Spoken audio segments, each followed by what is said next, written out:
ಭಾರತದಂಥ ದೇಶದಲ್ಲಿ ಲಾರಿ ಉದ್ಯಮ ಮಾಡೋದು ತುಂಬ ಕಷ್ಟ. ಒಂದೊಂದು ಸ್ಟೇಟಿಗೆ ಒಂದೊಂದು ಬೇರೆ ಬೇರೆ ಕಾನೂನು, ಒಂದೊಂದು ಸ್ಟೇಟಿಗೆ ಒಂದೊಂದು ಬೇರೆ ಬೇರೆ ಲ್ಯಾಂಗ್ವೇಜು. ಹೌದು ಹೌದು ನಿಜ. ಮತ್ತು ಸರಿಯಾಗಿ ಇದಕ್ಕೊಂದು ಮಾರ್ಗದರ್ಶನ ಇಲ್ಲ. ಒಂದೊಂದು ಸ್ಟೇಟ್ನಲ್ಲಿ ಬೇರೆ ಬೇರೆ ರೀತಿಯಿಂದ ಕಷ್ಟಗಳಿರ್ತವೆ. ಸೊ ಇಡೀ ಜಗತ್ತಿನಲ್ಲಿ ಅತ್ಯಂತ ಕಷ್ಟಕರವಾದಂಥ ಉದ್ಯಮ ಅಂದರೆ ಲಾರಿ. ಅದರಲ್ಲಿ ವಿಶೇಷವಾಗಿ ಇಂಡಿಯಾದಲ್ಲಿ ಮಾಡೋದು ಭಾಳ ಕಷ್ಟ.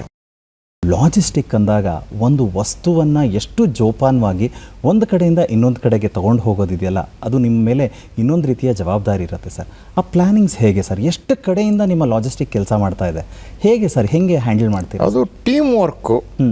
ಮತ್ತು ನಾವು ಭಾಳ ಚಿಕ್ಕದಿಂದ ಬೆಳೆದಿದ್ದರಿಂದ ಅನೇಕ ಅಡೆತಡೆಗಳನ್ನು ಮೆಟ್ಟಿ ನಿಂತು ಅಷ್ಟು ಬೆಳೆಸಲಿಕ್ಕೆ ಸಾಧ್ಯ ಆಯಿತು. ಓಕೆ. ಮತ್ತು ಅನುಭವದಿಂದ ನಮ್ಮ ಟೀಮು ತುಂಬ ಚೆನ್ನಾಗಿದೆ. ಓಕೆ. ನನಗಿಂತ ಹೆಚ್ಚು ಶ್ರಮ ವಹಿಸಿ, ಆಸಕ್ತಿ ವಹಿಸಿ ನಮ್ಮದೇ ಕಂಪನಿ ಅಂಥೇಳಿ ಒಂದು ಭಕ್ತಿಯಿಂದ ಕೆಲಸ ಮಾಡ್ತಾನೆ. ಅದು ನನ್ನ ಅದೃಷ್ಟ ಅಂತ ಹೇಳ್ಬೋದು. ನಾವು ಅದೇ ಥರ ಅವ್ರ ಜೊತೆ ವ್ಯವಹಾರ ಹೌದು ಸರ್, ಸಾಕಷ್ಟು ಜನ ಈ ಮಾತು ಹೇಳ್ತಾರೆ ಇರ್ತಾರೆ. ಅಂಥ ಮ್ಯಾಚಿಂಗ್ ಬೇರೆ ಕಂಪನಿಗಳಲ್ಲಿ ನಾನು ಗಮನಿಸ್ತಾ ಇರ್ತೀನಿ, ಅದು ಸಿಗಲ್ಲ. ಸರ್, ಇವತ್ತು ನೀವು ಇಷ್ಟರ ಮಟ್ಟಿಗೆ ಯಶಸ್ವಿ ಆದರೂ ಕೂಡ ಇನ್ನೊಬ್ರು ಲಾರಿ ಖರೀದಿಸ್ತಾರೆ ಅಂದ್ರೆ ಎಂಥ ರಿಸ್ಕ್ ಇದೆ ಅನ್ನೋದನ್ನ ನೀವು ಇನ್ನೂ ನೆನಪಲ್ಲಿ ಇಟ್ಟಿದ್ದೀರಾ ಅಂದ್ರೆ ಆ ಟೈಮಿನ ಮನಸ್ಥಿತಿ ಇದೆ. ಅಂದರೆ ನೀವು ಒಂದು 40 ಮಾಡಿ ಮನೆಯಿಂದ ಮೇಲಿಂದ ಜಿಗಿತೀನಿ ಅಂದರೆ ಓಕೆ ಅಂತ ಹೇಳ್ಬೋದು. ಅದನ್ನು ಮಾಡಲು 2 ಲಾರಿ ತಗೊಳ್ಳಿ ಅಂದರೆ ನಾನು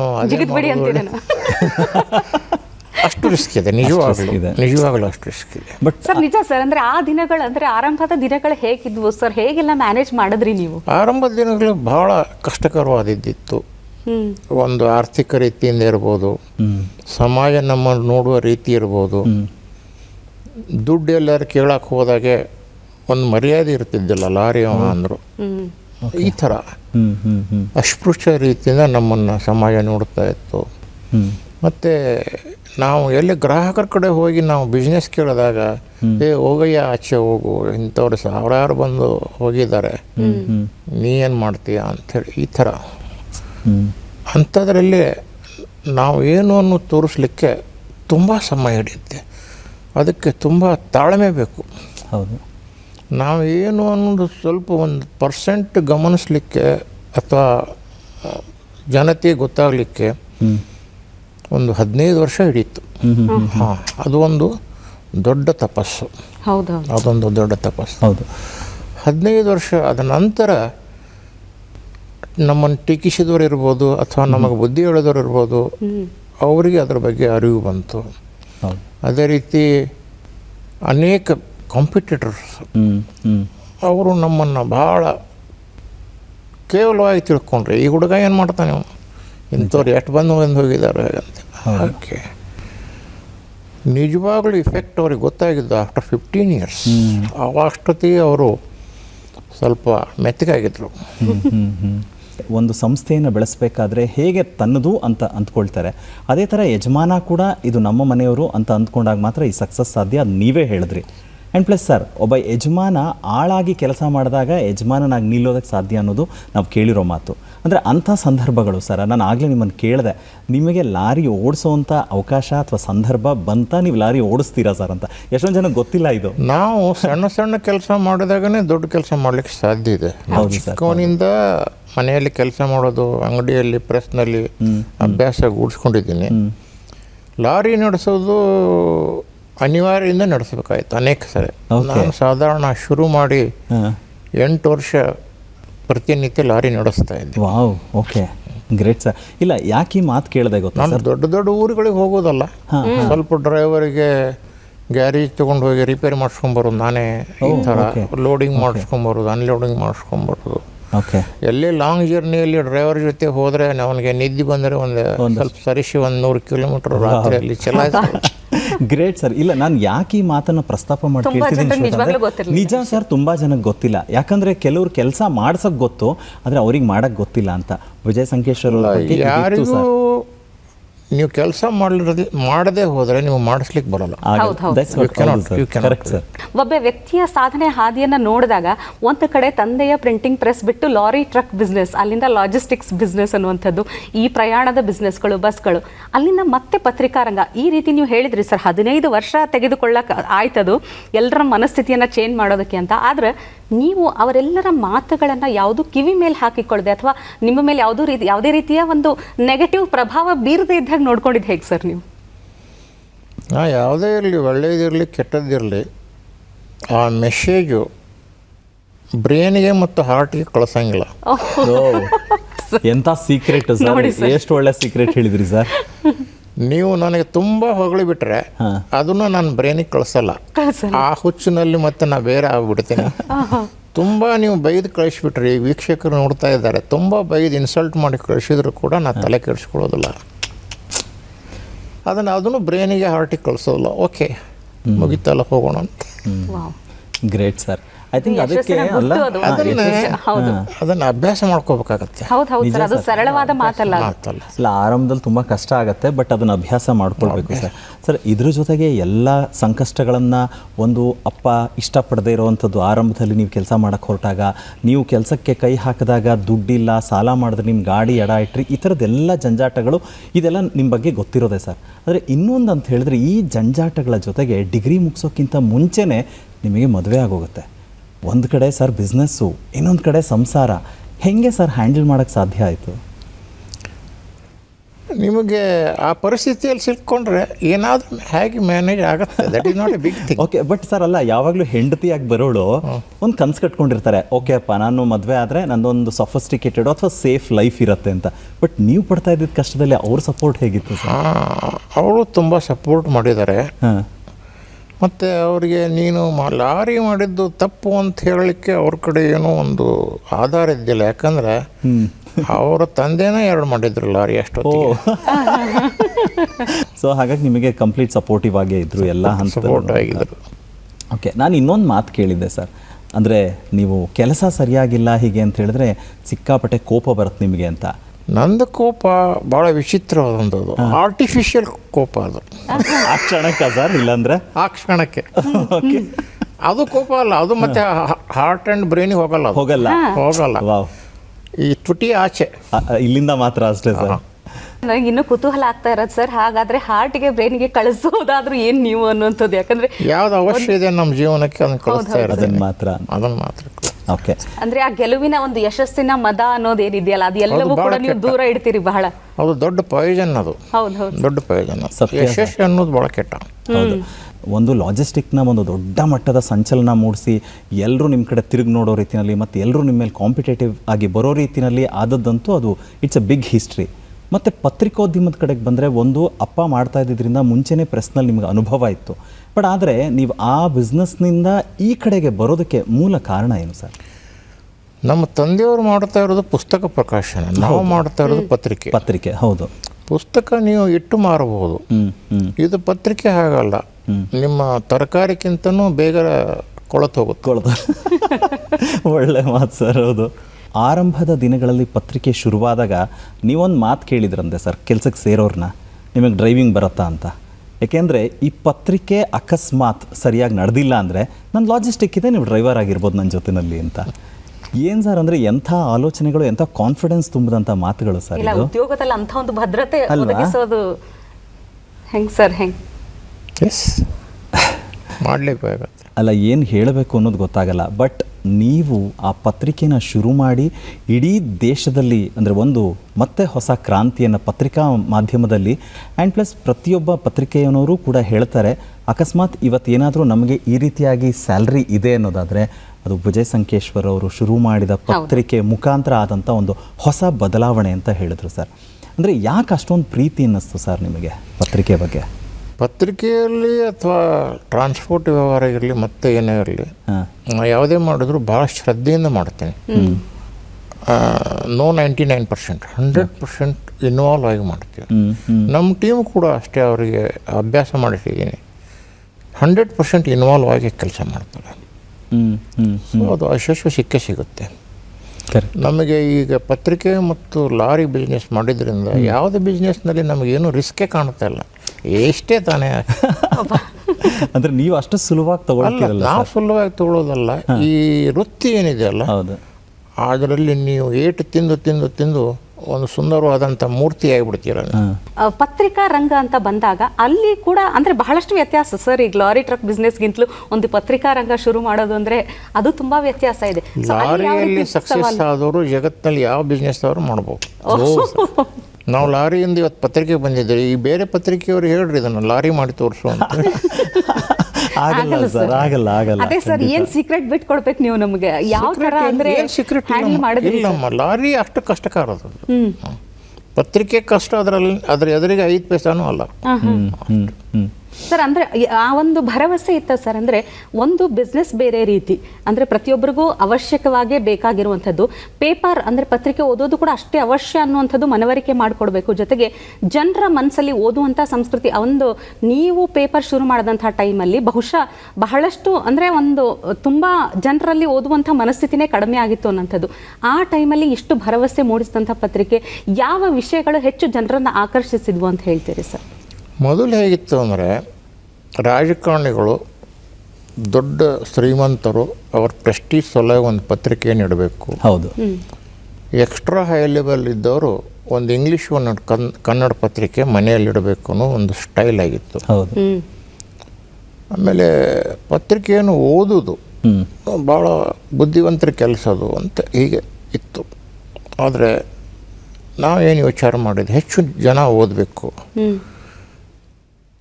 ಮಹಿಳೆಯರ ಪತ್ರಿಕೆ ಓದ್ತಾ ಇದ್ದಿಲ್ಲ, ಮನೆ ಪೇಪರ್ ಬಂದರು.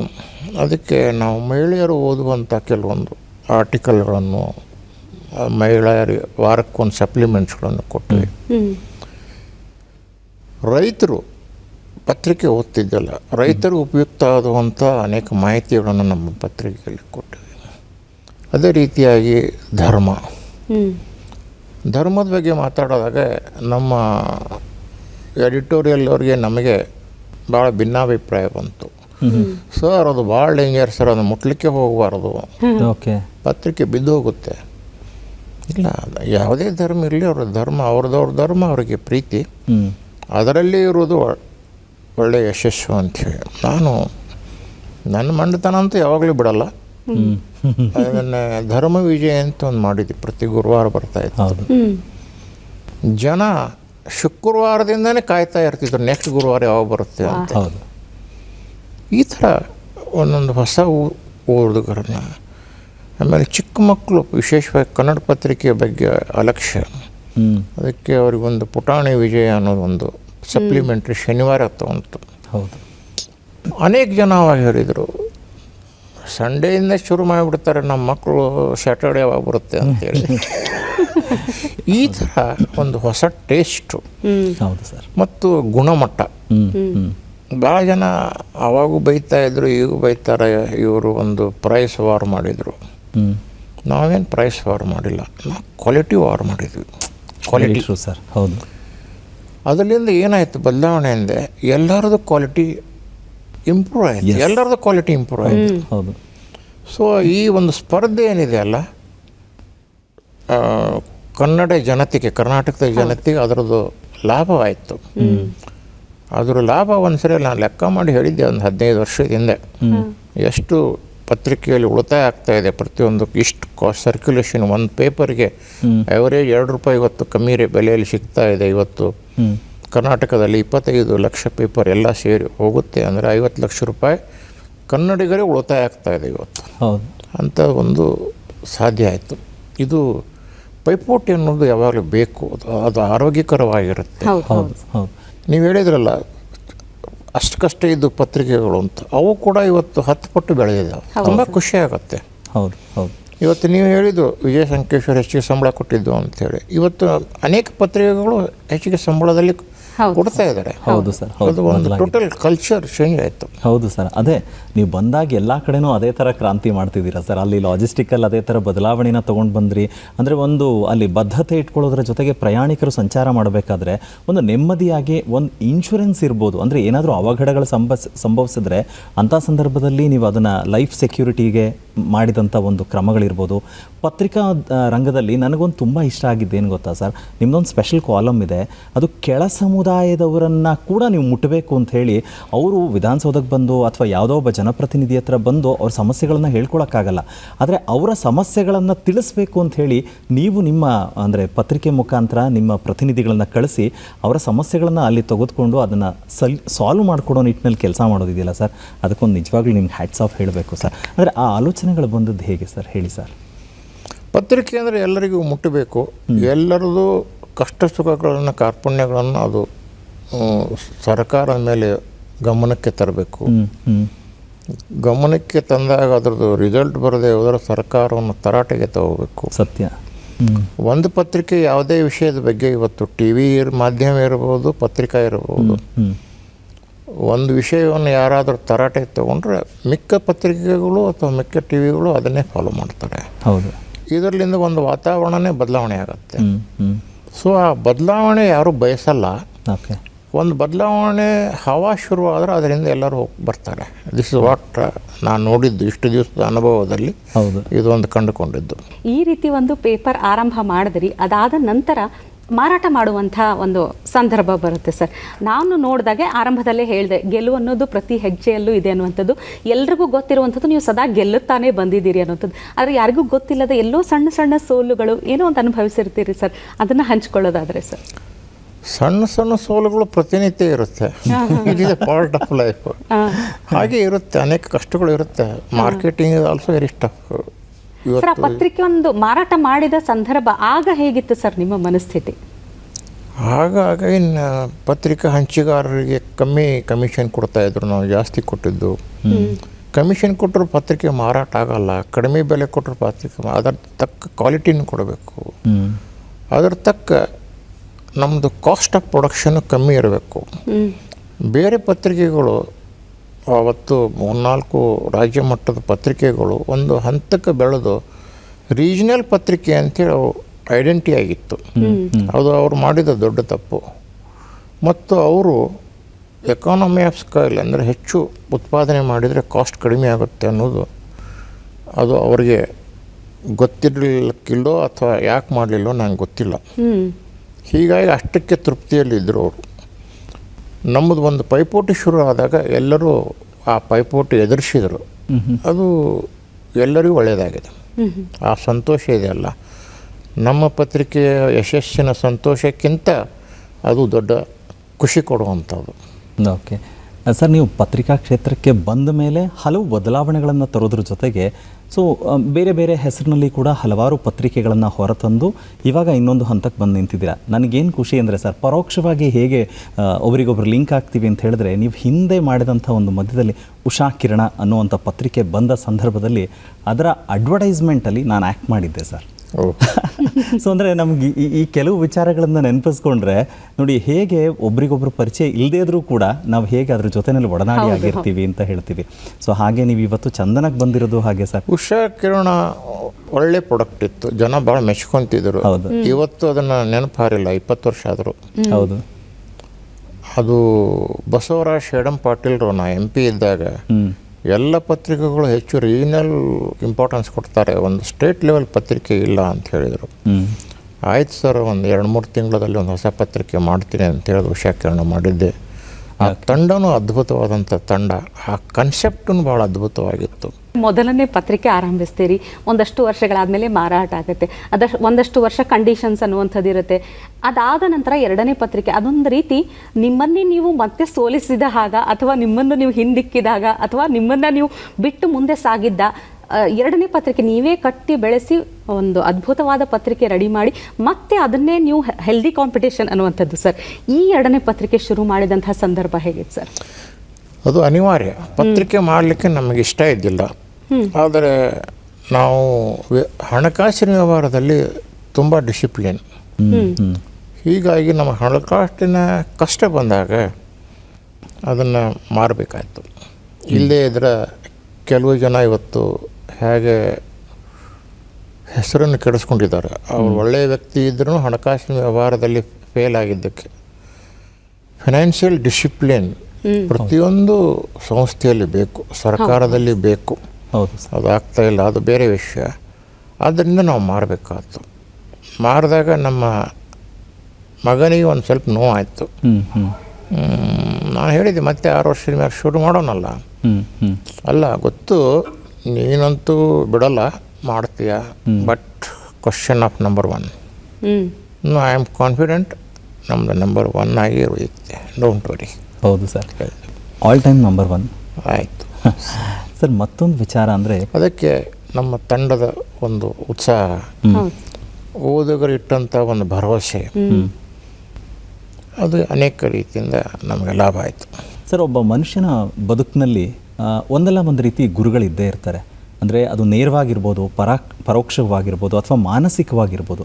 ನಿಮ್ಮ ಬದುಕಿನಲ್ಲಿ ಇಷ್ಟೂ ಜರ್ನಿ ಏನಿದೆಯಲ್ಲ ಸರ್, ಇಲ್ಲಿ ನೀವು ಗುರುಗಳು ಅಂತ ಜ್ಞಾಪಿಸ್ಕೊಳ್ಳೋದಾದರೆ ಯಾರಿಗೆ ಗುರುಸ್ಥಾನ ಕೊಡ್ತೀರಾ ಸರ್? ಅದು ತುಂಬ ಕಷ್ಟದ ಕೆಲಸ. ಅನೇಕ ವಿಷಯಗಳನ್ನು ಅನೇಕ ಜನರಿಂದ ನಾವು ಕಲ್ತಿರ್ತೀವಿ. ಯಾವ ವಿಷಯ ಯಾರಿಂದ ನಾವು ಇವತ್ತು ಕಲ್ತಿದ್ದೀವಿ ಅನ್ನೋದು ಕೂಡ ಗಮನಿಸ್ಲಿಕ್ಕೆ ಆಗಲ್ಲ. ಮತ್ತು self practice is very important. Self confidence, self concentration. ಎಲ್ಲ ಗುರುಗಳು ಯಶಸ್ವಿಯಾಗಿ ಇದ್ದರು ಅಂದರೆ ಆ ಕ್ಲಾಸ್ನಲ್ಲಿರುವ ಎಲ್ಲ ಸ್ಟೂಡೆಂಟ್ರು ಗೋಲ್ಡ್ ಮೆಡಲಿಸ್ಟ್ ತಗೋಬೇಕು. ಹಾಗೆ ಆ ವಿದ್ಯಾರ್ಥಿಗಳಿಗೆ ಮೇಲೆ ಡಿಪೆಂಡ್ ಆಗಿರುತ್ತೆ. ಒಂದು ಕ್ಲಾಸ್ನಲ್ಲಿ ಗುರುಗಳು ಹೇಳೋ ಸಬ್ಜೆಕ್ಟ್ ಒಂದೇ, ಆದರೆ ಎಷ್ಟು ಹುಡುಗರು ಅನೇಕ ರೀತಿಯಿಂದ ಬೇರೆ ಬೇರೆ ರೀತಿಯಿಂದ ಮಾರ್ಕ್ಸ್ಗಳನ್ನು ಗಳಿಸ್ತಾರೆ. ಅದೇ ಥರ ಜೀವನದಲ್ಲಿ ಕೂಡ ನಿಖರವಾಗಿ ಇಂಥ ಗುರುಗಳು ಅಂಥೇಳಿ ಹೇಳೋದು ಕಷ್ಟ. ಆದರೆ ಒಂದು ಮಾತ್ರ ನನಗೆ ಖಂಡಿತ ಭರವಸೆ ಇದೆ, ದೇವರ ಅನುಗ್ರಹ, ಹಿರಿಯರ ಒಂದು ಆಶೀರ್ವಾದ ಮತ್ತು ಈ ತಂಡ ಏನು ಕೆಲಸ ಮಾಡುತ್ತಲ್ಲ, ಹೌದು, ಇವ್ರು ಮಾಡಿದ್ದ ಒಂದು ಪ್ರಯತ್ನ ಮತ್ತು ನನ್ನ ಮಾತನ್ನು ನಂಬಿ ಹಣಕಾಸಿನ ಸಂಸ್ಥೆಗಳು ಸಹಾಯ ಮಾಡಿದ್ದು, ಮತ್ತು ನಮ್ಮ ಸೇವೆ ಇರ್ಬೋದು ಅಥವಾ ಇವತ್ತು ಪ್ರಾಡಕ್ಟ್ ಇರ್ಬೋದು. ಇವತ್ತು ಪೇಪರ್ನಲ್ಲಿ ಪ್ರಾಡಕ್ಟ್ ಕೊಡ್ತೀವಿ, ಟಿ ವಿಯಲ್ಲಿ ಮತ್ತು ಲಾರಿ ಬಿಸ್ನೆಸ್ನಲ್ಲಿ ಸರ್ವಿಸ್ ಕೊಡ್ತೀವಿ ಇರ್ಬೋದು. ಜನ ಏನು ಗಮನಿಸಿದ್ದಾರೆ, ಅವರಿಗೆ ಅವರ ಬಾಂಧವ್ಯ ಕೂಡ ಅಷ್ಟು ಬೆಳೀಲಿಕ್ಕೆ ಕಾರಣ ಆಯಿತು. ಇವತ್ತು GST ಬಂದ ಮೇಲೆ ಪ್ರತಿಯೊಂದು ಅಂಕಿ ಸಂಖ್ಯೆಗಳು ನಮ್ಮ ಕೈಲಿ ಸಿಗುತ್ತೆ. ಹೌದು, ಸಾಧಾರಣವಾಗಿ ಈಗ ಹೆಂಗೆ ನಿಮಗೆ ಕರ್ನಾಟಕದ ಬಗ್ಗೆ ಒಂದು ಕಲ್ಪನೆ ಇದೆ ಅಲ್ಲ, ಇಷ್ಟು ಜನ ಟಿ ವಿಯಲ್ಲಿ ಕಾಂಪಿಟೇಟರ್ಸ್ ಇದ್ದಾರೆ, ಇಷ್ಟು ಜನ ಪತ್ರಿಕೆಯಲ್ಲಿದ್ದಾರೆ ಅಂತೇಳಿ. ಹಾಗೆ ಇಂಡಿಯಾ ಲೆವೆಲ್ದಲ್ಲಿ ಟ್ರಾನ್ಸ್ಪೋರ್ಟ್ನಲ್ಲಿ ಕೂಡ ಇದ್ದಾರೆ. ಅದರಲ್ಲಿ ಹೆಚ್ಚು ಗ್ರಾಹಕರು ಒಂದು ಸಂಸ್ಥೆ ಅಂದರೆ ನಮ್ಮದು. ಹೌದು. ಸೊ ಈ ರೀತಿಯಾಗಿ ನಮ್ಮದು customer relation also all over the country. ನಾನು ಶ್ರೀನಗರಕ್ಕೆ ಹೋಗಿರ್ತೀನಿ, ಗುವಾಹಟಿಗೆ ಹೋಗಿರ್ತೀನಿ, ತಮಿಳ್ನಾಡು ಹೋಗಿರ್ತೀನಿ. 1600 ಬ್ರಾಂಚ್ ಇದೆ. ಎಲ್ಲಿ ಹೋದರೂ ಕೂಡ ನನ್ನ ನೋಡಿರಂಗಿಲ್ಲ, ಆದ್ರೆ ಒಂದು ಅದ್ಭುತವಾದಂಥ ಸ್ವಾಗತ ಸಿಗುತ್ತೆ. Because of the service they enjoy at a very reasonable price. ಅದು ಜನ ಗಮನಿಸ್ತಾ ಇರ್ತಾರೆ.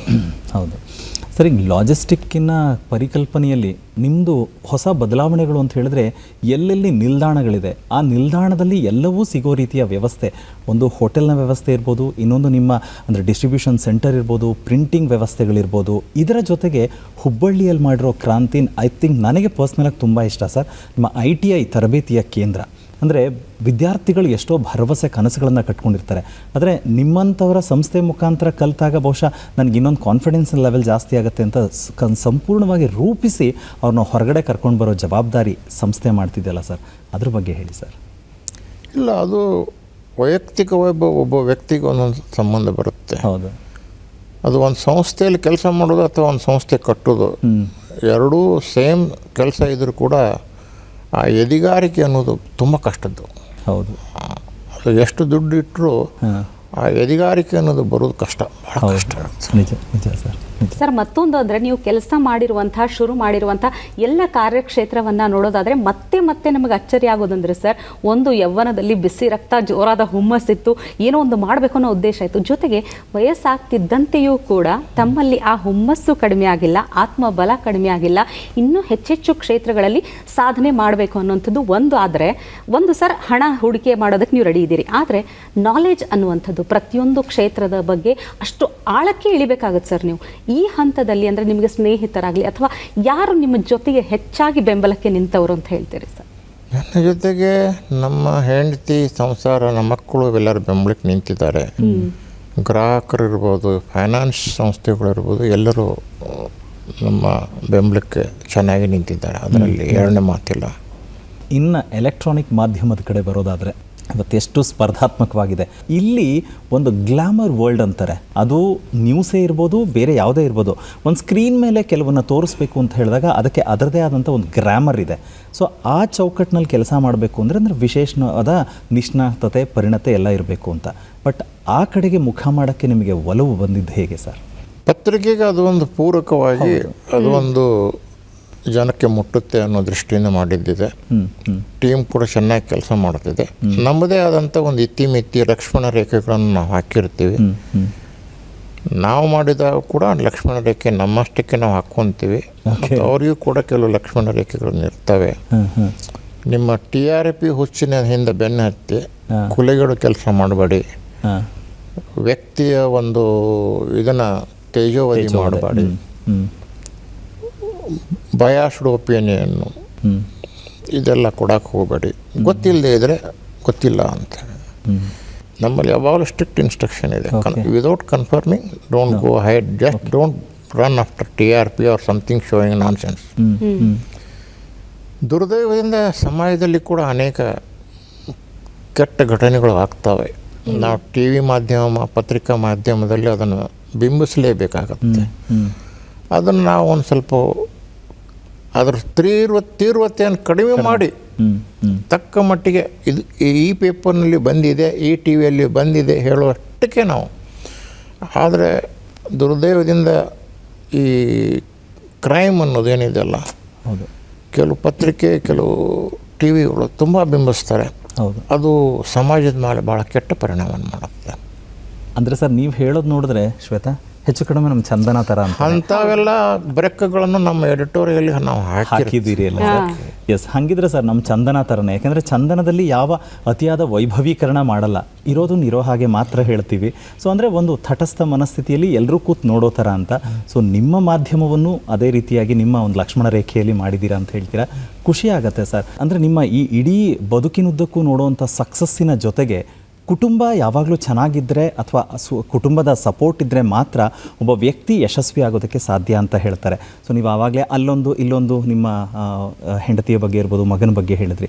ಈಗ ಸಂಪೂರ್ಣವಾಗಿ ನಿಮ್ಮ ಇಡೀ ಕುಟುಂಬದ ಬಗ್ಗೆ ಒಂದು ಪರಿಚಯ ಮಾಡಿಕೊಡಿ ಸರ್. ನನ್ನ ಪತ್ನಿ ಹೆಸರು ಲಲಿತಾ, ನನ್ನ ದೊಡ್ಡ ಮಗ ಆನಂದ್, ನೆಕ್ಸ್ಟ್ ಮಗಳು ಭಾರತಿ, ಓಕೆ, ಮತ್ತು ಇಬ್ಬರು ಹೆಣ್ಮಕ್ಕಳು ಆರತಿ ಮತ್ತು ದೀಪಾ ಅಂತೇಳಿ 4 ಜನ. ಮದುವೆ ಆಗಿದೆ, ಚೆನ್ನಾಗಿ ಸುಖವಾಗಿದ್ದಾಗ ಚೆನ್ನಾಗಿ ಮಾಡ್ತಾಯಿದ್ದಾರೆ. ಓಕೆ, ತುಂಬ ಸಂತೋಷ ಇದೆ. ನನಗೆ 9 ಜನ ಮೊಮ್ಮಕ್ಕಳು ಕೂಡ ಇದ್ದಾರೆ. ಮಗ ನಮ್ಮ ಜೊತೆ ಕೆಲಸ ಮಾಡಲಿಕ್ಕೆ 16ನೇ ವರ್ಷಕ್ಕೆ ಶುರು ಮಾಡಿದ. ಆಫಿಷಿಯಲ್ ಆಗಿ ಅವನು 25ನೇ ವರ್ಷಕ್ಕೆ ಜಾಯ್ನ್ ಆದ, 23 ವರ್ಷಕ್ಕೆ ಜಾಯ್ನ್ ಆದ ಆ್ಯಸ್ MD ಅಂಥೇಳಿ. ಈಗಾಗಲೇ 25 ವರ್ಷ ಆಯಿತು ನನ್ನ ಜೊತೆ ಇದ್ದಾನೆ ಅವನು MD ಆಗಿ ನಮ್ಮ ಕಂಪನಿಯಲ್ಲಿ. ಈಗ 70 ದಾಟೋದೇ ಒಂದು ಚಾಲೆಂಜು ಫಸ್ಟು. ನಾನು ಅಂತ ಹೇಳ್ತಾ ಇಲ್ಲ, ಯಾವುದೇ ವ್ಯಕ್ತಿ 70 ವರ್ಷದ ನಂತರ ಪಾಸಿಟಿವ್ ಮೈಂಡ್ನಿಂದ ಇನ್ನೂ ಏನಾದರೂ ಸಾಧನೆ ಮಾಡಬೇಕು ಅಂಥೇಳಿ ನಾವು ಹಿಂದಿನ ಒಂದು ಮೆಲುಕು ಹಾಕಿ ನೋಡಿದಾಗ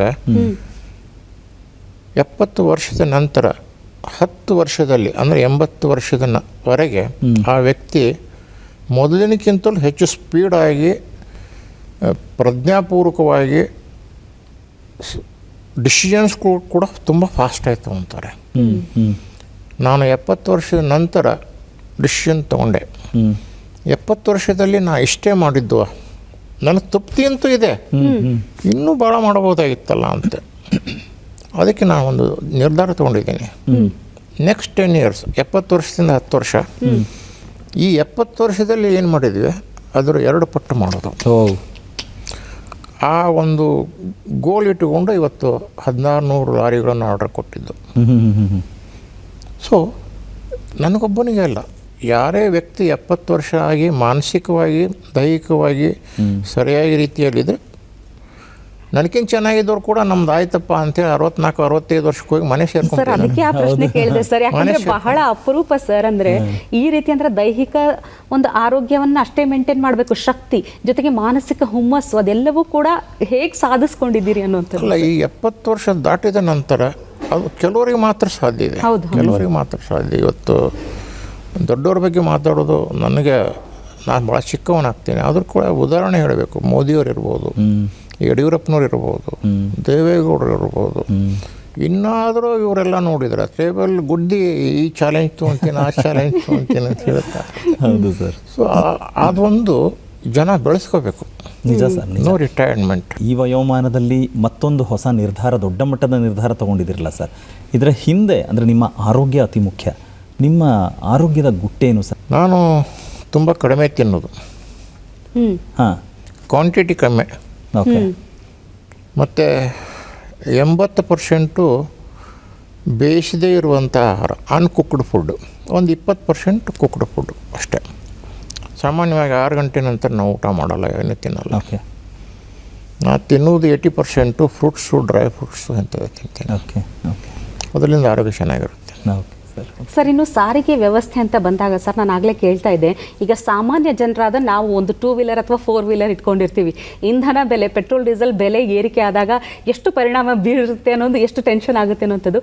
ಇಂತಹ ಒಂದು ಬೃಹತ್ ಸಂಸ್ಥೆ ಮೇಲೆ ಪರಿಣಾಮ ಬೀರುವಷ್ಟರ ಮಟ್ಟಿಗೆ ಇದೆಯಾ, ಅಥವಾ ಯಾವುದು ಅದನ್ನು ಎಲ್ಲವೂ ಕೂಡ ಮೀರಿ ನಿಂತಿರುವಂಥ ಸಂಸ್ಥೆ ಅಂತ ಹೇಳ್ತೀರಿ ಸರ್? ಅನೇಕ ಬಾರಿ ಪರಿಣಾಮ ಇರುತ್ತೆ, ಬಟ್ ಅದಕ್ಕೆ ನಾವು ಅಡ್ಜಸ್ಟ್ ಆಗಿ ಹೋಗಬೇಕಾಗತ್ತೆ. ಇಷ್ಟು ದೂರ ನಡೆದ್ಬಿಟ್ಟಿದ್ವಿ, ಅದು ವಾಪಸ್ ಬರ್ಲಿಕ್ಕೆ ಸಾಧ್ಯ ಇಲ್ಲ. ಹೌದು. ಇದೊಂದು ಹುಲಿ ಸವಾರಿ ಅಂತಾರಲ್ಲ, ನೀವು ಕೆಳಗೆ ಇಳಲಿಕ್ಕೆ ಆಗಲ್ಲ.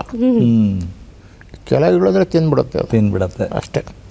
ಎಷ್ಟು ಒಳ್ಳೆ ಎಕ್ಸಾಂಪಲ್ ಸರ್. ಸರ್, ತಮ್ಮ ಇಡೀ ಜರ್ನಿ ಉದ್ದಕ್ಕೂ ಈ ಬಿಸ್ನೆಸ್ ಅನ್ನುವಂಥದ್ದು ಪ್ರಾಫಿಟ್ ಲಾಸ್ ಇದ್ದೇ ಇರುತ್ತೆ, ಲಾಭ ನಷ್ಟ ಇದ್ದೇ ಇರುತ್ತೆ ಅನ್ನುವಂಥದ್ದು ಪ್ರತಿಯೊಬ್ಬರು ಹೇಳ್ತಾರೆ. ನಷ್ಟ ನಿಜವಾಗ್ಲೂ ಆಗಿದೆಯಾ? ಆಗಿದ್ದಾಗ ಅದನ್ನು ಹೇಗೆ ಭರ್ತಿಸಿದ್ದೀರಿ ನೀವು ಅನ್ನೋಂಥದ್ದು ಸರ್? ನಷ್ಟ 100 ಸಾರಿ ಆಗಿದೆ, ನೆನಪಿಲ್ಲ ನನಗೆ. ಮೊನ್ನೆ ಕೋವಿಡ್ನಲ್ಲಿ ಆಯಿತು, ಒಂದು 100 ಕೋಟಿ ನುಕ್ಸಾನ. ಈ ಥರ ಅನೇಕ ಸಾರಿ ಆಗುತ್ತೆ.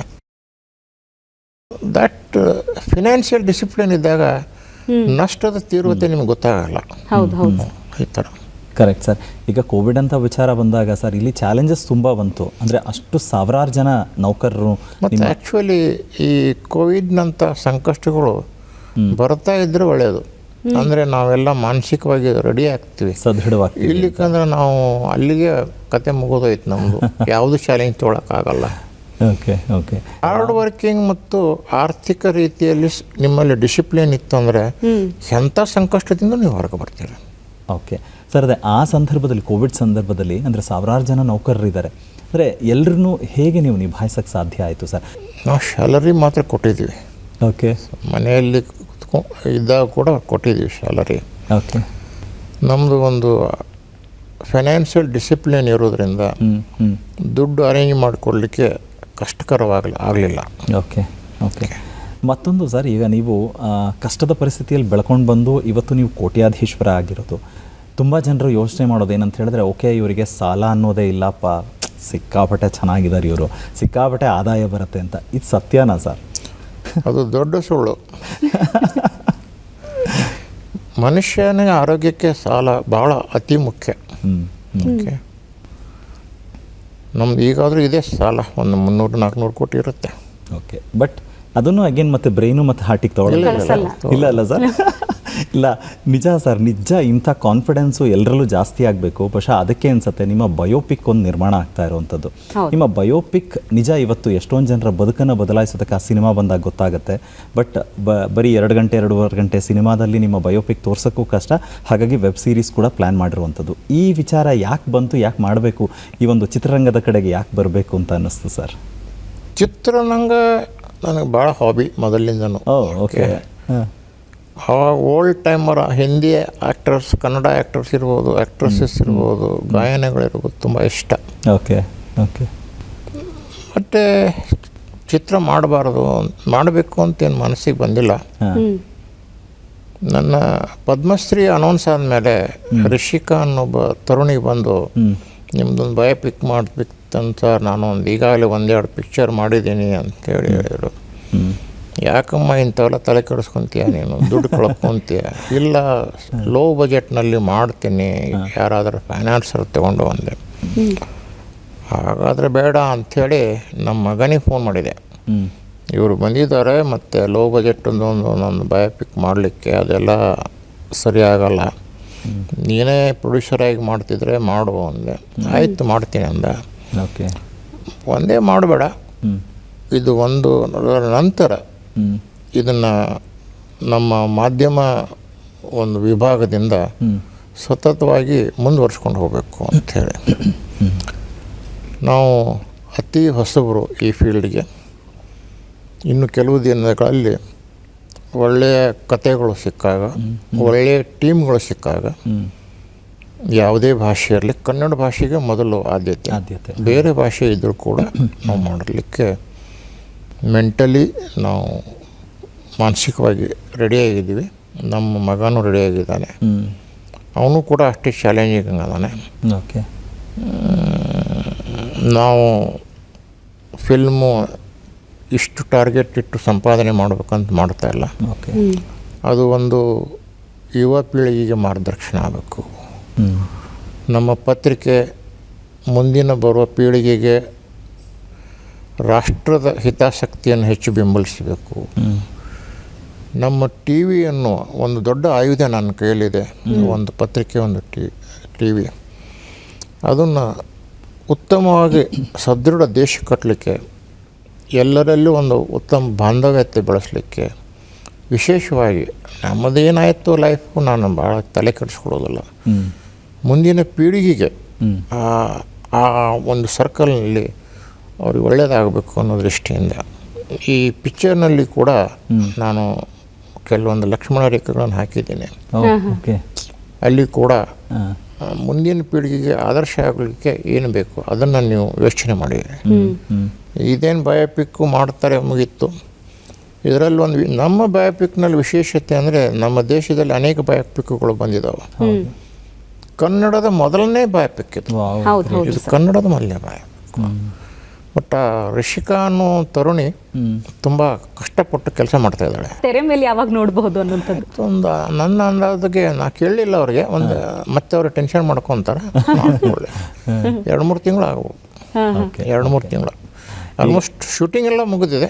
ಅದು ಏನೇನೋ ಇರುತ್ತೆ, ಪೋಸ್ಟ್ ಪ್ರೊಡಕ್ಷನ್ ನಡೀತಾ ಇದೆ. Post production. ಓಕೆ, ಹೊರಗಡೆ ಆ್ಯಕ್ಚುಲಿ ಶ್ವೇತಾ ಹರಿದಾಡ್ತಾ ಇರೋ ಸುದ್ದಿ ಏನು ಗೊತ್ತಾ, ಒಂದು ಬಯೋಪಿಕ್ಕು, ಇನ್ನೊಂದು ಏನಂತ ಹೇಳಿದ್ರೆ ಅವ್ರ ಪ್ರೊಡಕ್ಷನ್ ಹೌಸ್ ಏನು ಮಾಡಿದಾರಲ್ಲ, ತುಂಬ ಜನ ಯುವ ಜನತೆಗೆ, ಆಮೇಲೆ ಹೊಸಬರಿಗೆ ಯಾರು ನಿಜವಾಗ್ಲೂ ಪ್ರಾಮಾಣಿಕವಾಗಿ ಮಾಡ್ತಾರೆ ಅನ್ನೋರಿದ್ರೆ ತುಂಬ ಹೊಸ ಪ್ರೊಡ್ಯೂಸರ್, ಹೊಸ ಡೈರೆಕ್ಟರ್ಸು, ಹೊಸ ಆ್ಯಕ್ಟರ್ಸ್ಗೆ ಅವಕಾಶ ಕಲ್ಪಿಸ್ಕೊಡ್ತೀವಿ.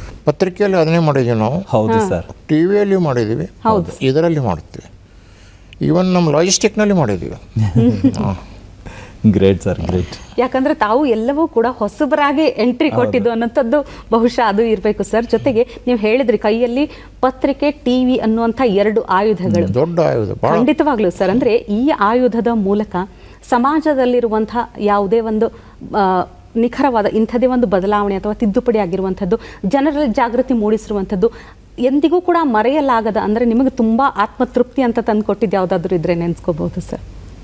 ಅನೇಕ ವಿಷಯಗಳಿರ್ತಾವೆ ಆತ್ಮತೃಪ್ತಿ ಅನ್ನೋಕ್ಕೆ. ಎಲ್ಲದರಲ್ಲೂ ನಮ್ಮದು ತೃಪ್ತಿ ಕಾಣ್ತಾ ಇದ್ದೀವಿ. ನಾವೇನು ಅಷ್ಟು ಮೀಟರ್ ಹಿಡಿದು ಗೇಜ್ ಮಾಡಿ ನೋಡೋಕ್ಕೆ ಹೋಗಲ್ಲ. ಅಲ್ಲ ಸರ್, ಅಂದರೆ ಸಾರ್ಥಕವಾಯ್ತಪ್ಪ ಅಂತೂ ಒಂದು ಪತ್ರಿಕೆ, ಈ ಪತ್ರಿಕೆಯಿಂದ ಇಂಥ ಒಂದು ಬದಲಾವಣೆ ಆಯ್ತಲ್ಲ, ಟಿ ವಿಯಲ್ಲಿ ಇಂಥ ಒಂದು ಸುದ್ದಿ ಪ್ರಸಾರ ಮಾಡಿದ್ದಕ್ಕೆ ಇಂಥದ್ದೊಂದು ಕ್ರಾಂತಿ ಆಯ್ತಲ್ಲ ಅನ್ನುವಂಥ ನಿಮಗೆ ಮನಸ್ಸಿಗೆ ಸಮಾಧಾನ? ದಟ್ ಈಸ್ ಸಮಾಧಾನ ಅಂತೂ ಆಗಿರುತ್ತೆ, ಬಟ್ ಒಂದು ತೃಪ್ತಿನೂ ಇರುತ್ತೆ ಅಷ್ಟೇ. ಬೇರೆ ಏನು ಅದರಲ್ಲಿ ಹೆಚ್ಚು ವಿಶೇಷತೆ ಏನು ಅನಿಸಲ್ಲ. ಮತ್ತು ನೆಕ್ಸ್ಟ್ ಬಗ್ಗೆ ಅದೊಂದು ಇನ್ನೂ ಬೂಸ್ಟ್ ಕೊಡುತ್ತೆ, ಇನ್ನೂ ಹೆಚ್ಚಿಗೆ ಇದಕ್ಕಿಂತ ಚೆನ್ನಾಗಿ ಅದು ಮಾಡೋಕ್ಕಾಗತ್ತೆ ಅಂತ. ಓಕೆ, ಅಂದರೆ ಪ್ರತಿ ಹಂತದಲ್ಲೂ ನೀವು ಹೊಸತನವನ್ನೇ ಯೋಚನೆ. ಆದರೆ ಇಷ್ಟಕ್ಕೆ ಸಾಕು, ತುಂಬ ಮಾಡಿದ್ದೀವಿ, ನಾವು ನಂಬರ್ 1 ಇದ್ದೀವಿ ಅಂತ ಏನೋ ಯಾವುದೇ ವೃತ್ತಿ ಇರಲಿ ಅದನ್ನು ನಮ್ದಂತ ಹೇಳ್ತಾ ಇಲ್ಲ. ಅದು ಒಂದು ತಲೆಯಲ್ಲಿ ಬಂತಂದರೆ ಅದು ಅವರು ಹಳೆಗಾಲ ಅಷ್ಟು ಆಗುತ್ತೆ. ನಾವು ಇನ್ನೂ ಮಾಡೋ ಅವಕಾಶ ಇದೆ, ಮಾಡಬೇಕು ಅನ್ನೋದಿರಬೇಕು. ನಿಜ ಸರ್, ಸತ್ಯ. ಬಟ್ ಈ ರೀತಿಯ ಕೆಲಸಗಳನ್ನು ನಿಮ್ಮ ಪಾಡಿಗೆ ನೀವು ಮಾಡ್ಕೊಂಡು ಹೋಗಬೇಕಾದ್ರೆ ಯಾರೋ ಒಬ್ಬರು ಗುರುತಿಸ್ಬಿಟ್ಟು ನಿಮ್ಮನ್ನು ಗೌರವಿಸಿದಾಗ, ಸನ್ಮಾನಿಸಿದಾಗ ಅದರಲ್ಲಿ ಸಿಗೋ ಖುಷಿ ಬೇರೆ. ಬಟ್ ನಿಮ್ಮ ಪ್ರಕಾರನೇ ಹೇಳೋದಾದರೆ ನಾನು ಯಾವುದು ಬ್ರೈನಿಗೂ ಕಳಿಸಲ್ಲ, ಹಾರ್ಟಿಗೂ ಕಳಿಸಲ್ಲ ಅಂತ ಹೇಳ್ತೀರಾ. ಬಟ್ ಪದ್ಮಶ್ರೀ ಅಂತ ಅತ್ಯುನ್ನತವಾದಂಥ ಗೌರವ, ಅದರ ಬಗ್ಗೆ ನಿಮಗೆ ವಿಚಾರ ತಿಳಿದಾಗಿನ ಕ್ಷಣಗಳು ಹೇಗಿತ್ತು ಸರ್?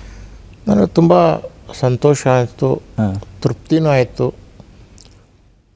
ಆದರೆ ಅದು ಪದ್ಮಶ್ರೀ ಕೊಡಲಿಕ್ಕೆ ತುಂಬ ಟೈಮ್ ಆಯಿತು, ಕೋವಿಡ್ ಸಲುವಾಗಿ 1.5 ವರ್ಷ ಲೇಟ್ ಆಯಿತು. ಅದು ಇರಲಿ, ಆ 1.5 ವರ್ಷದಲ್ಲಿ ಲಕ್ಷಾಂತರ ಜನ ಬಂದು ಅವ್ರ ಪ್ರೀತಿಯನ್ನು ತೋರಿಸಿ ಸನ್ಮಾನ ಶಾಲು ಹೊದಿಸಿ ಅಥವಾ ಮಾಲೆ ಹಾಕಿ ಅಥವಾ ಒಂದು ಬುಕೆ ಕೊಟ್ಟು ಅಥವಾ ಹಾಗೇ ವಿಶ್ ಮಾಡಿ ಏನು ಹೇಳಿದ್ರಲ್ಲ, ಇದು ಒಂದು ದೊಡ್ಡ ನನಗೆ ನನ್ನ ಮೇಲೆ ಭಾರ ಆಯಿತು ನಿಜವಾಗ್ಲೂ. ಆ ಒಂದು ಪದ್ಮಶ್ರೀಗಿಂತ ಜನತೆ, ನಾನೇನು ದೊಡ್ಡ ಬುದ್ಧಿವಂತ ಅಲ್ಲ, ದೊಡ್ಡ ಶ್ರೀಮಂತ ಅಲ್ಲ, ನೋಡಲಿಕ್ಕೂ ಏನು ನಿಮ್ಮಂಗೆ ಸುಂದರವಾಗಿಯೂ ಕಾಣಲ್ಲ. ಆದರೂ ಕೂಡ ಜನರ ಹೃದಯದಲ್ಲಿ ನನ್ನ ಬಗ್ಗೆ ಒಂದು ವಿಶ್ವಾಸ, ಹೆಮ್ಮೆ ಏನಿದೆಯಲ್ಲ, ಅದನ್ನು ಆ ಋಣ ಏನಿದೆಯಲ್ಲ ಅದನ್ನು ತೀರಿಸ್ಲಿಕ್ಕಾಗಲ್ಲ.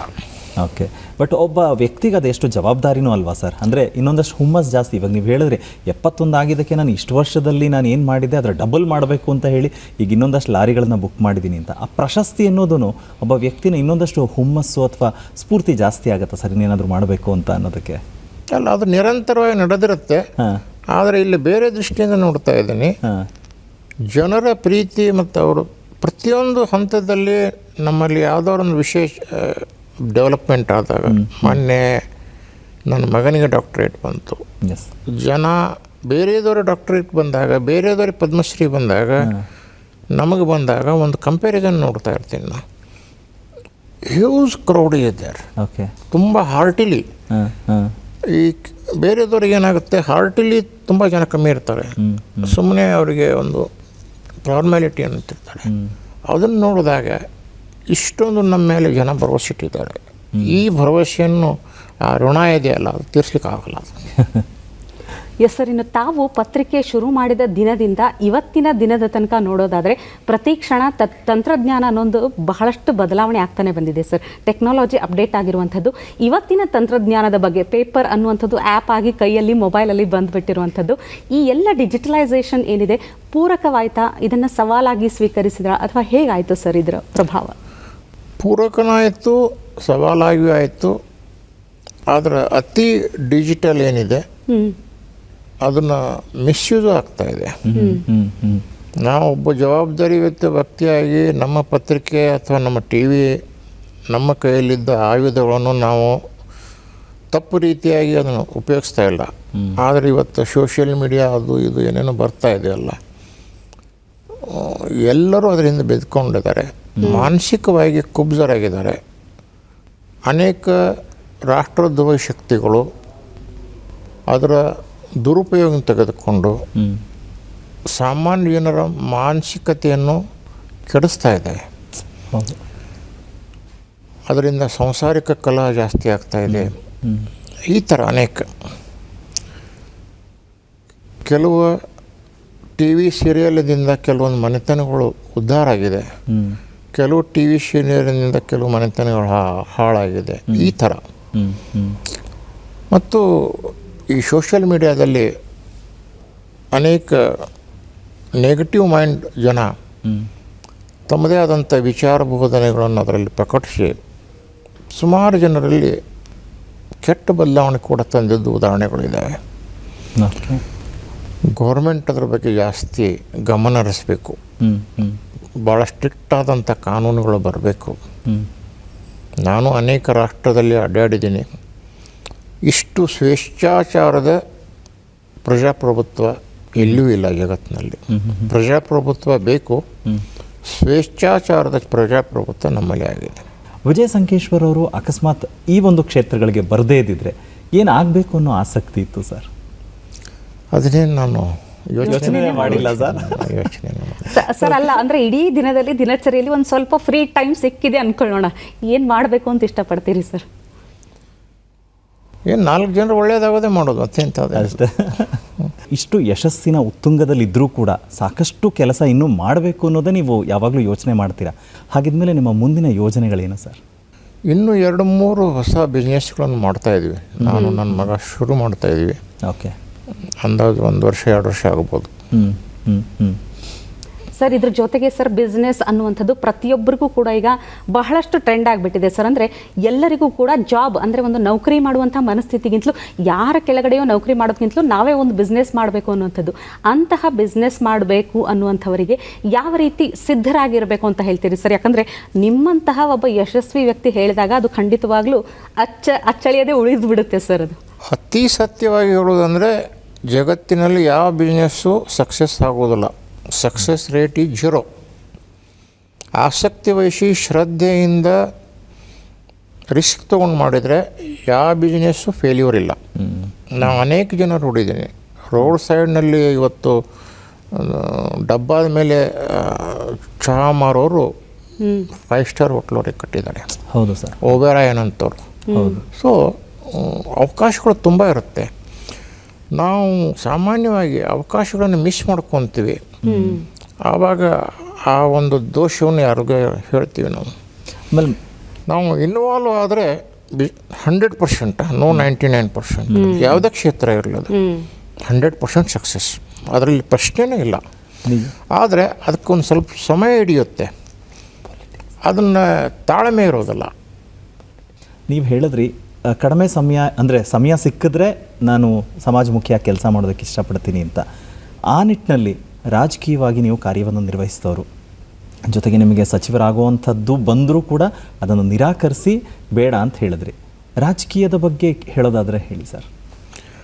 ರಾಜಕೀಯ ನಾನು ಭಾಳ ಲವಿಂಗ್ ಸಬ್ಜೆಕ್ಟು, ಭಾಳ ಇಷ್ಟಪಡ್ತೀನಿ. ಓಕೆ. ಅದರಂಥ ದೊಡ್ಡ ಅವಕಾಶ ಸಿಗೋದಿಲ್ಲ ಜನರಲ್ಲಿ ಮುಟ್ಟಲಿಕ್ಕೆ ಮತ್ತು ಕೆಲಸ ಮಾಡಲಿಕ್ಕೆ. ನಿಜ. ಆದರೆ ಇವತ್ತಿನ ಪರಿಸ್ಥಿತಿಯಲ್ಲಿ ನಾವು ರಾಜಕೀಯ ಮಾಡಲಿಕ್ಕೆ ಸಾಧ್ಯ ಇಲ್ಲ. ಆದ್ದರಿಂದ ನಾವು ಸ್ವಲ್ಪ ದೂರ ಇರ್ತೀವಿ. ಓಕೆ. ಅವಕಾಶಗಳು ಮುಗಿದಿದೆ ಅಂತೇನಿಲ್ಲ. ಅನೇಕ ಅವಕಾಶಗಳು ಬಂದಾಗ ಕೂಡ ನಾನು ಬೇಡ, ನಾನು ಒಬ್ಬ ಸಾಮಾನ್ಯ ಕಾರ್ಯಕರ್ತನಾಗಿರ್ತೀನಿ ಅಂತ ಹೇಳಿದೆ. ನಿಜ ಸರ್. ನಿಮಗೆ ಅಂದರೆ ಅಲ್ಲ ಸರ್ನ ಯಾವ ಪ್ರಶ್ನೆ ಕೇಳಿದ್ರು ನೀವು ಹೇಳೋ ಉತ್ತರದಲ್ಲಿ ಏನಿದೆಯಲ್ಲ ಸರ್, ಎಷ್ಟು ಕಾನ್ಫಿಡೆಂಟ್ ಇದೆ ಸರ್. ಬಹುಶಃ ಅದಕ್ಕೆ ನೀವು ಎಲ್ಲ ಯಾವುದೇ ಹಂತಕ್ಕೆ ಹೋದರೂ ಕೂಡ ಸಕ್ಸಸ್ ಅನ್ನೋದು ನಿಮ್ಮಲ್ಲಿ ಕಟ್ಟಿಟ್ಟ ಬುತ್ತಿ ಅನ್ನೋ ಥರ ಇದೆ ಸರ್. ಈಗ ಎಲ್ಲರೂ ಯೋಚನೆ ಮಾಡಿದಾಗ ಅಥವಾ ಅವಕಾಶಗಳು ಸಿಕ್ಕಿದಾಗ ಫಸ್ಟ್ ಅವಕಾಶ ಬಳಸ್ಕೊಂಬೋಣ ಅಂತ, ಬಟ್ ಅದು ಯಾವುದೂ ಇಲ್ಲ. ನಿಮಗೆ ಹೇಗೆ ನಾವು ಧನ್ಯವಾದ ಹೇಳಬೇಕು, ಹೇಗೆ ಇದು ಒಂದಂಥ ಥರ ಸ್ಫೂರ್ತಿದಾಯಕವಾದಂಥ ಸಂಚಿಕೆ ಅಂತ ನನಗಂತೂ ಅನ್ನಿಸ್ತಾ ಇದೆ ಸರ್. ಏನು ಹೇಳ್ತೀರಾ ಶ್ವೇತಾ? ಖಂಡಿತವಾಗ್ಲೂ. ಯಾಕಂದ್ರೆ ಪ್ರತಿಯೊಂದು ವಿಷಯದಲ್ಲೂ ಕೂಡ ಅಂದ್ರೆ ಜೀವನದ ಸಾಧನೆಯ ಜೊತೆಗೆ ಸಂತೋಷ ಬಂದಾಗ ಹಿಗ್ಗದೆ, ದುಃಖ ಬಂದಾಗ ಕುಗ್ಗದೆ, ಎಲ್ಲವನ್ನು ಸರಿಸಮವಾಗಿ ಸ್ವೀಕರಿಸುವಂತಹ ಮನೋಭಾವ ಸರ್. ಇದು ಹುಟ್ಟಿನಿಂದ ಬಂದಂತಹ ಸ್ವಭಾವನ ಅಥವಾ ಹೇಗೆ ಸರ್? ಹುಟ್ಟಿಲಿಂದ ಯಾವುದು ಬಂದೇ ಇರೋದಿಲ್ಲ, ಸ್ವಭಾವ. ಪ್ರಾಕ್ಟೀಸ್ ಮಾಡಬೇಕು. ಪ್ರಾಕ್ಟೀಸ್. ಸರ್ ಕೊನೆಯದಾಗಿ ನಮಗಂತೂ ತುಂಬಾ ಖುಷಿಯಾಗಿದೆ ಸರ್. ನಮಗೂ ಅಷ್ಟೇ ಖುಷಿಯಾಗಿದೆ. ಈ ಸಂಸ್ಥೆಗೆ ಒಂದು 10-12 ವರ್ಷದಿಂದ ಬಂದಿದ್ದೆ, ಆದರೂ ಕೂಡ ನೀವು ಮರ್ತಿಲ್ಲ. ನನ್ನ ಕರೆಸಿ ಇದೊಂದು ಅವಕಾಶ ಮಾಡಿ ಚರ್ಚೆಯಲ್ಲಿ ಭಾಗವಹಿಸಿದರೆ ನಿಮಗೆ ಮತ್ತು ನಿಮ್ಮ ದೂರದರ್ಶನಕ್ಕೆ ತುಂಬ ತುಂಬ ಧನ್ಯವಾದಗಳು. ನಾವು ನಿಮಗೆ ಧನ್ಯವಾದ ಹೇಳಬೇಕು. ಅದಕ್ಕೆ ಮುಂಚೆ ನೀವೇ ನಮಗೆ ಧನ್ಯವಾದ ಹೇಳ್ತಾ ಇದ್ದೀರಾ. ಅದು ನಿಮ್ಮ ಸೌಜನ್ಯ ತೋರಿಸುತ್ತೆ ಸರ್. ಯಾಕೆಂದರೆ ನಮ್ಮ ಮನೆಗೆ ಬಂದಾಗ್ಲೂ ನೀವೇ ನಮಗೆ ಕೃತಜ್ಞತೆ ಸಲ್ಲಿಸ್ತಾ ಇದ್ದೀರಾ. ನಿಜ, ನಮಗಂತೂ ಈ ವಾರದ ಅತಿಥಿ ಇವತ್ತಿನ ಸಂಚಿಕೆ ಒಂದು ರೀತಿಯ ಸಾರ್ಥಕ ಸಂಚಿಕೆ ಅಂತ ಅನ್ನಿಸ್ತಾ ಇದೆ ಸರ್. ಯಾಕೆಂದರೆ ನಿಮ್ಮ ಸರಳ ವ್ಯಕ್ತಿತ್ವ, ನಿಮ್ಮ ಮನಸ್ಥಿತಿ ಮತ್ತು ನಿಮ್ಮ ನಿಖರತೆ ಇದೆಲ್ಲವೂ ಕೂಡ ಖಂಡಿತ ಎಲ್ಲರೂ ಅಳವಡಿಸ್ಕೊಂಡು